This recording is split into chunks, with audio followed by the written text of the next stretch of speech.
Today, I want to share something that almost made me accept free labor. And more importantly, what I learned from it so you don't make the same mistake. I once went for an interview full of hope and left being told to work for free. Welcome to Ani Life, a channel where I talk about real-life issues affecting Kenyan youth using simple animation and honest conversations. If you're a student, a recent graduate, or someone trying to figure life out, this channel is for you. Before we continue, don't forget to like, comment, and subscribe if this content adds value to you. It really helps the channel grow. When I received the interview invitation, I felt relieved. Finally, something. I prepared seriously. I researched the company.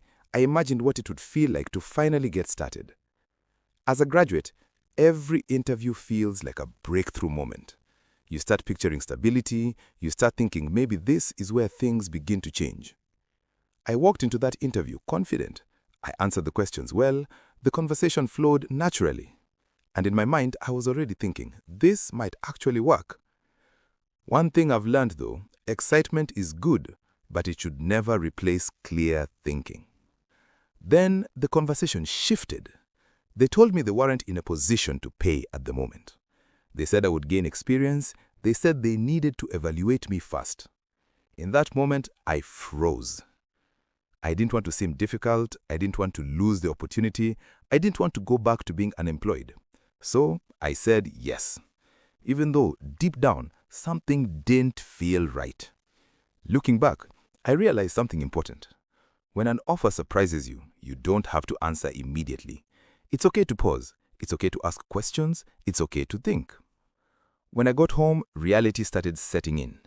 I began calculating the daily transport costs, lunch expenses, time commitment, other responsibilities waiting for me. Then I started asking bigger questions. Was there a written agreement? How long would this unpaid period last? Was there any guarantee of payment later? And that's when it hit me. Was this really experience or was it exploitation? I realized something very practical. If an opportunity cannot support even your basic survival, then it's not sustainable, and anything unsustainable becomes a burden very quickly. Now, let me be clear. I don't believe all unpaid work is automatically bad. If the workplace was near where I lived, I could consider volunteering for a short time. If it was structured, if there was mentorship, if there was a clear agreement, if it was temporary and defined, that could make sense. But if I'm spending money daily on transport, if there's no timeline, if there's no written agreement, if everything is vague, then I'm basically financing the company with my own time and energy. Experience should not cost you your survival. If I ever agree to unpaid work, it has to be strategic, not desperate. When I really thought about everything, I made a decision. I chose not to show up. It wasn't pride, it wasn't arrogance, it wasn't ego. It was clarity. I understood that my time has value, my skills have value, and my future needs structure, not uncertainty. Sometimes walking away doesn't mean you lost an opportunity. Sometimes it means you protected yourself. If you're a fresh graduate watching this, I want to say this carefully.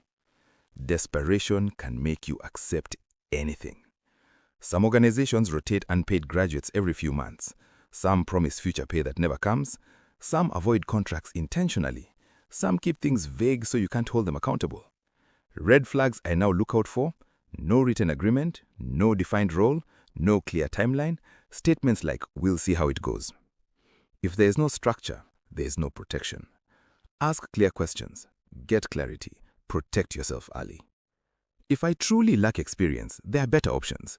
I can build small freelance projects, I can volunteer part-time strategically, I can create my own portfolio, I can take on short-term paid gigs, I can learn and practice from home.